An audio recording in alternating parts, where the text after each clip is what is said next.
Եվ ետ է տանում պարանոցը, վեր բարձրացնում հոնքը արտևանունքների հետ միասին և միշտ դիվանման ցանկանում է երևելի լինել մարդկանց աչքերում։ Բայց կանայք ավելի շատ են խաբվում հպարտության աղտից,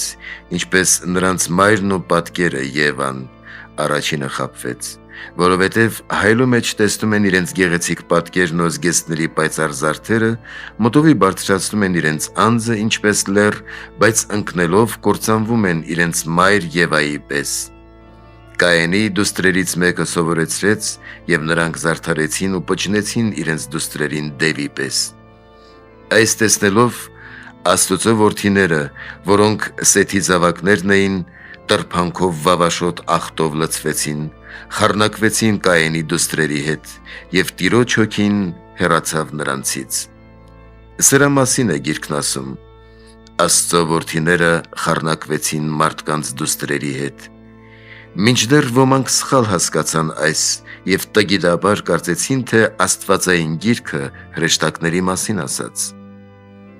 Կանայք այստեղից սովորեցին պճնել իրենց ու իրենց դուստրերին կորստյան պատճառ դառնալով բոլոր իրենց նայողներին, որովհետև ներկում ու փայլեցնում էին իրենց երեսներն ու սևադեղով կամարաձև գծում հոնքերը, մի այլ ծիրանափայլ սևադեղով զարդարում են աչքերը, խորշելի գիսակներով ու թանկարժեք ծամկալներով շքեղացնում են գլուխներն ու ոսկյա կամ արծաթյա շղթաներով զարդարում ոտքերը, ձեռքերն ու ականջները, չար ծառայի կերպարանք են տալիս իրենց անձին, պես գունավոր կերպասներով պաճուճում են իրենց ողջ մարմինը և անպատկառ տեսք ստանալով դառնում են դիվանման ի կորուստ իրենց տեսնողներին։ Այդպես կործանեց Հերովդեսին ու նրա բազմած իշխաններին Հերովդիայի դիվակերպ դուստրը։ Առաքելը գրում է նաև.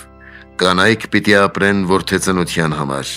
քանզի առաջին սուրբ կանանց հետ Աստված պիտի դասի այն կնոջը, որը